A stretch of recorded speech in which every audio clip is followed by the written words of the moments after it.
بەرنامەی ئەمڕۆمان بەڕاستی تایبەتە لەبەرەوەی باز لە ژیان و ژیانی هوەری هونەرمەندێکی مەزنەکەین هونەرمەندی گەورەی کورد و کوردستان بولبولی کوردستان مامۆستا حەسەن زیرەکی نەمەر کاتێک باز لە گۆرانی و میوزیکە کرێت بەڕاستی ناکرێت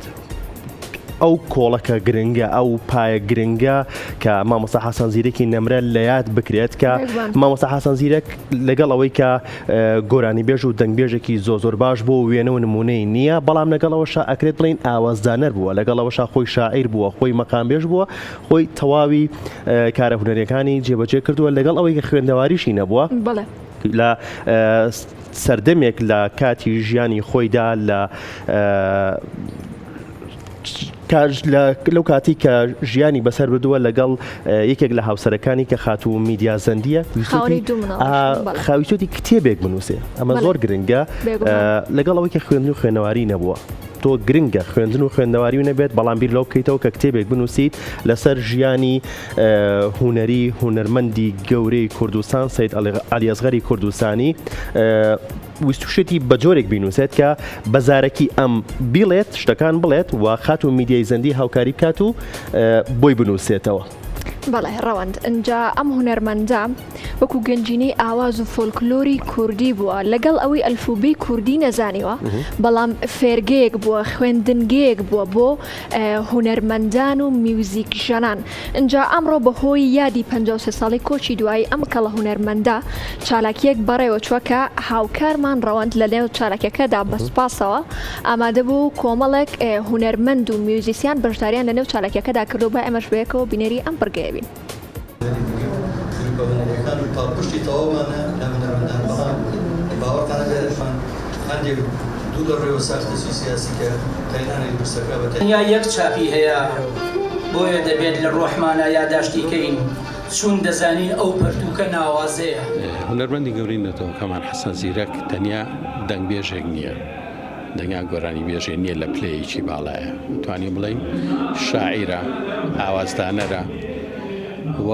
هەروەها حەسەن زیرەک کە گۆرانی و تۆ بەو زەنیەتە و بەو بانگراوەدە ڕۆشنبیریە سەقافیە کوردیەی کە هەڵقوڵاوی خاک و نەتەوە و نیشتیمانە ئەوەی بۆ تەرجمە کردوینەتەوە بە ئاواز و گۆرانی دووبارە. جیاوازیەک لە حەسەن زیرەک ئەوەیە بەڕاستی من بە حکمی ئەو کارانەی کە هەیەی ئەو هەموو بەرهەمە جوانەی کە هەیەی من ناوە ئەتوت بۆ فێربوونی گۆرانی. ئەتوت چییە؟ ئەتوت یەکێکاچێ فێری ئامێری ڤایۆلی نەبێ فێری ئامێری بڵین هەر ئامێریکی مۆزیکە بێ بە شێوەیەکی ئەکادیمی پێی ئەڵێن بڕۆ تۆ لەسەر ئەم کتێبە ئەم ئەتودە ڕاهێنان بکە. بۆ ناوە ئەتودێک بۆ فێربوونی گۆرانی کوردی زۆری گۆرانی مێژەکانی خۆمان کەی پرسیاریان لەکەی ئەڵێ من بە گۆرانەکانی حەسەن زیرەک دەستم کردەوە بۆ گۆرانی وتن کەواتە ئەم ناوە پڕ بە پێستێتی ئەتوانین بڵێن حەسەن زیرەک ئەتودێک بۆ فێربوونی گۆرانی کوردی. حەسەن زیرەک بە حکمەوەی کە هەڵقوڵاوی ئەو سەقافەتەوە ئەو باگراوندە ڕۆشنبیری کە هەیەی هەڵقوڵاوی خاکی کوردستانە سەیرەکەی ئاوازەکانی کە گوێ لێ ئەبێ گزارشتە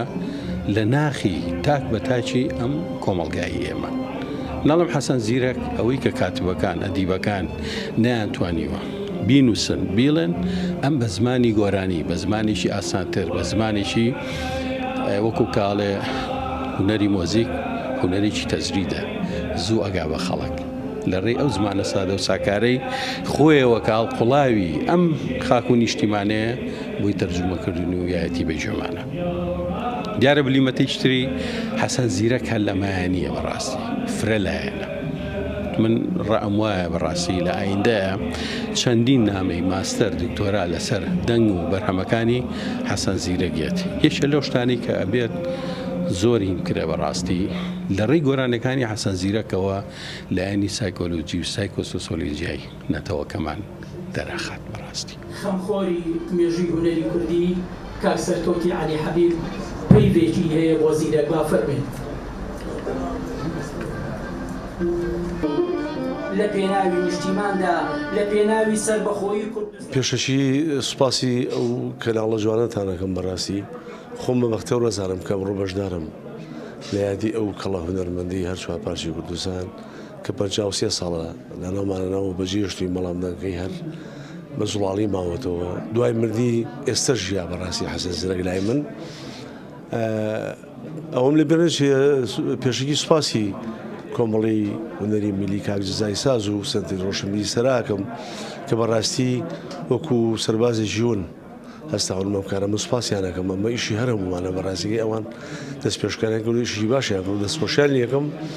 بێگومان حەسەن زیرەک ئەتوانم بڵێم پەساپۆرتێکە ناسنامەیەکی هونەری کوردیە دەتوانین لەگەڵ گۆرانەکانیان سەفەر بکەی بۆ هەموو سوچێکی ئەم کوردستانە ئازیزە لێرەوە درود بۆ ژیانی پاشی ئەو هونەرمەندە گەورەیە نەک هەر بە زمانی خۆی بڵێن بە زمانی تورکی بە زمانی فارسی بە زمانی لوڕی ئەم پیاوە ئەو زمانانەشی فەرامۆش نەکردووە دڵی ئەو خەڵکانی کە خاوەنی زمانن دڵی ئەوانشی خۆش کردووە و گوزەری کردو بەناو ڕۆح و زێنی ئەو خەڵکە خۆشەویستەدا هەر لێرەوە لە ساڵی 72 کە بەجێ هێشتوین هەر لێرەوە من درود بۆ ڕۆحی پاشی ئەدێرم هیوادارم هەموو ساڵێک بتوانن یادی ئەو کەڵە هونەرمەندە بکەنەوە بەڕاستی چونکە ئەوە سەفیری گۆرانی کوردیە لای من.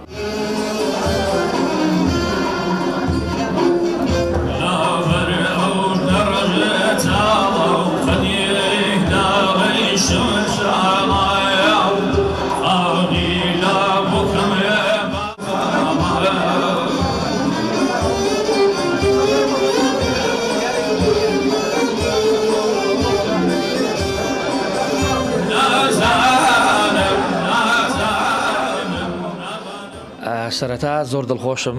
کە کورساتەکەی خۆمان لێرەیە و لەم یادە جوانەی مامۆستای گەورە مامۆستا حەسەن زیرەکی من هەمیشە وتومە هەمیشە زیندوو حەسەن زیرەک لای من نەمردووە ینی نەمرە لای من بەڕاستی یادی حەسەن زیرەک بە بۆچوونی من ئەکرێ زۆر لەمەی کە ئەمڕۆ هەیە زۆر گەورەتر بێ بەڕاستی من زۆر دەستخۆشی لە کۆمەڵەی هونەری میلی کوردستانەکەم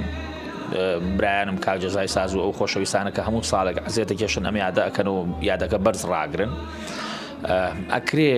کۆمەڵێ مەسەرەن لایەنی کە بەشدار من لە بەرنامەکە بۆی بتوانین ئەم یادە زۆر بەرزتر ڕابگرین بکەنە فێستیڤاڵێکی گەورە کە بەڕاستی چونکە حەسەن زیرەک من هەمیشە وتوم ئەگەر ئێمە بۆ ئاوازدانەرێکی بەتوانە بگەڕێنەوە حەسەن زیرەک نمونەیە ئاوازدانەرە جیهانیەیە بەڕاستی ئەگەر بۆ دەنگبێژێکی زۆر چاک بگەڕێنەوە حەسەن زیرەک دیسان یەکێک لە گەورەترین دەنگبێژەکانی کورد یعنی لە هەموو ڕوویەکەوە حەسەن زیرەک قدرەت و توانایەکی لە ڕادە بەدەری هەبووە و شانازی هونەر و مۆسیقا و گۆرانی کوردیە بەڕاستی لەبەرەوە من پێم باشە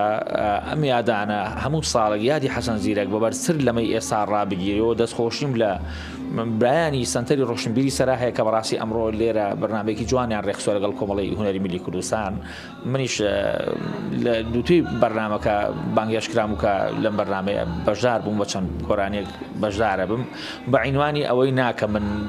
دەنگی من لە مامۆستا حەسەن زیرەکە چکە بەڕاستی مامۆستا حەسەن زیرەک بۆ خۆی یەکدانێ و دووبارەی نییە بەڵام دڵخۆشین لە یادەکەیە بەشدار بین جێگەی شانازیمانە مامۆستا حەسەن زیرەک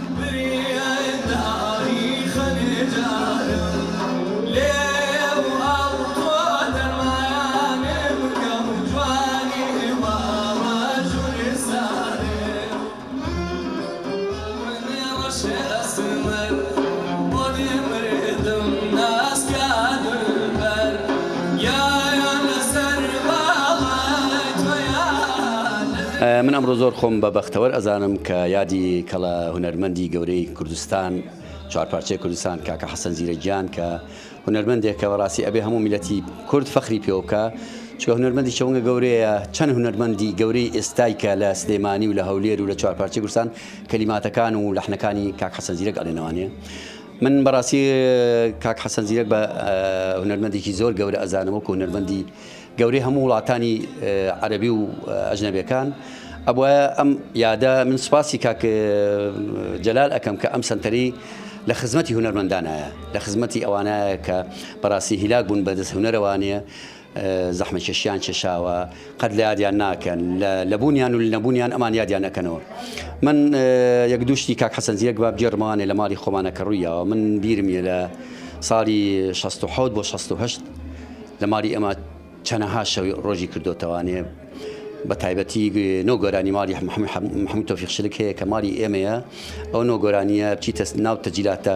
کۆنەکانەوانی هەمویان ئەزانن کە ئەو نۆگۆرانی لە ماڵی ئێمە تەجیل کراوە بەس لە ماڵی ئێمەش نەکردو لە زۆر ماڵان کردوتی بەڵام ئەو نۆگۆرانی لە ماڵی ئێمە تەجیل کراوە جاکە چویندا ئەنیشتی وەکو خوشک و براکانم بانی ئەکردین ئەیگۆرن ئێوەکو کۆرسێ دانیشن لە مەجلیسەکە جا من سپاسی باوکم ئەەکەم کە ئەوی جۆکو هونەرمەندێکی گەورەی شاری سلێمانی کە خزمەتکاری هەموو هونەرمەندان بووە شەویان دانیشت بووین لەوێ کاک حەسەن زیرەک هات لەگەڵ گەلاوێژخانە یادیان بەخێ لەگەڵ کاک ئەمین دەڕابە شەوەکە لە ماڵی ئێمە بەرنەسەر بەس کاچێکی گەورەم پۆلی 5 عام بوو ئەوسا 5 عام 6 بوو امتحانی هەبوو زۆر بە شێوەیەک جوابیانەوە ئەوان تۆران عاجز بوو من هاتمەوە ماڵەوانی یەکسەر بە کاک ئاواتی برامی وتی بڕ ئاوا بچۆ بە شوێنە ئەبێ خۆت بیانینتەوانی جا ئەو یادانەی لە ماڵی ئێمە کردوەتی بڕوادی شەیەک بوو لە شەو خۆشەکە من ئەسەفە خۆم کە ئەو زەمەنە کامێرە نەبووە ڤیددیۆ نەبووە تەسویرام کردایە چکە کاک حەسەن زیرەک لە جۆی هەمومانایە کاک حەسەن زیرەک بەڕاستی ئەبێ هەمومان فەخری پێوە بکەین بەرهەڵبێنەی خام هەراوە هەر دەڕۆی و دەکراوە بەرهەڵبێنەی خام هەراوە هەر دەڕۆی و دەکراوە گەلێکی مەمنونی بووم بە دوو ماچ بۆم گرێداوە بەڵا لێی دە بەرهەڵبێن بەڵا لێی دە بەرهەڵبێنە